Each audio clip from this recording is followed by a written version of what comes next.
আসসালামু আলাইকুম, কেমন আছেন সবাই? আবারও ফারিহা ডিকোডস থেকে অনেক দিন পর আপনাদের স্বাগত জানাচ্ছি। আজকে নিয়ে আসলাম আপনাদের জন্য মিস্টার নুডলসের ইনস্ট্যান্ট রামেন তৈরির একটি ছোট্ট ভিডিও। আশা করি আপনাদের সবার অনেক ভালো লাগবে। তো প্যাকেটটা খুলতেই ভিতরে 2টা প্যাকেট পেয়ে গেলাম, সেটা আপনাদের সাথে পরে শেয়ার করছি। তার আগে আমি ফুটন্ত পানিতে নুডলস কেকটা ছেড়ে দিচ্ছি, যেটা আমরা ইউজুয়ালি সব ধরনের নুডলস বা রামেনের বেলায় করে থাকি, এতে নতুন কিছুই নেই। তো যাই হোক, এরপরে আমি একটা বাটিতে সেই প্যাকেট দুটোর মধ্য থেকে একটি প্যাকেট ছিল চিজ পাউডারের এবং অন্য আরেকটি প্যাকেট ছিল সসের। তো প্রথমে আমি চিজ পাউডারের প্যাকেটটা খুলে সেটা ঢেলে নিচ্ছি এবং এরপরেই আমি এর মধ্যে দিয়ে দিব সেই সসের প্যাকেটটি, যেটা আমাদের নুডলসের ভেতর ছিল।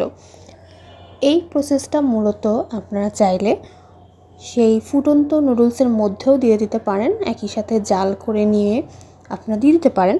কিন্তু আজকে আমি ভাবলাম কিছুটা ডিফারেন্টভাবে আমি আমার এই নুডলসটাকে তৈরি করি, সেই জন্য আমি আলাদাভাবে বাটিতে চিজ পাউডার এবং সেই সসটা নিয়ে ভালো মতো এটাকে মিক্স করে নেব। যতক্ষণ না পর্যন্ত এই পাউডারের সাথে সসটা মিশে যাচ্ছে, আমি এটাকে সুন্দর করে নাড়িয়ে চাড়িয়ে মিক্স করে নেব। আর যখনই এই সসটা আমরা ঢেলে নিচ্ছিলাম, তখনই খুব সুন্দর একটা ঘ্রাণ আসছিল, যেটা দেখেই ফিল করতে পারছিলাম যেটা অনেকটা মজার হবে।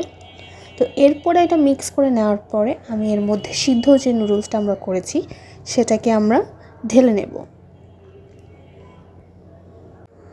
সিদ্ধ নুডলসটা ঢেলে নেওয়ার পরে আমরা এই নুডলস আর সেই সসের যে মিশ্রণটা ছিল এটাকে খুব ভালো মতো নাড়াচাড়া করে মিশিয়ে নিব, যতক্ষণ না পর্যন্ত সসের এই মিশ্রণটা নুডলসের সাথে ভালো মতো মিক্স আপ হয়ে যায়।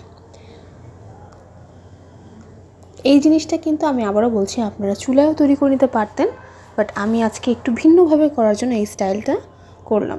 তো এই ভালো মতো মিক্স করার পরে এর মধ্যে আপনারা আপনাদের পছন্দ মতো সিদ্ধ ডিম, বিভিন্ন ধরনের সবজি, বয়েলড সবজি যেটা, তারপরে চিকেন বল সসেস দিয়ে পরিবেশন করতে পারেন। আমি রাত 1টা বাজে এটা তৈরি করলাম, তাই বেশি কিছু আর ইউজ করিনি। আল্লাহ হাফেজ।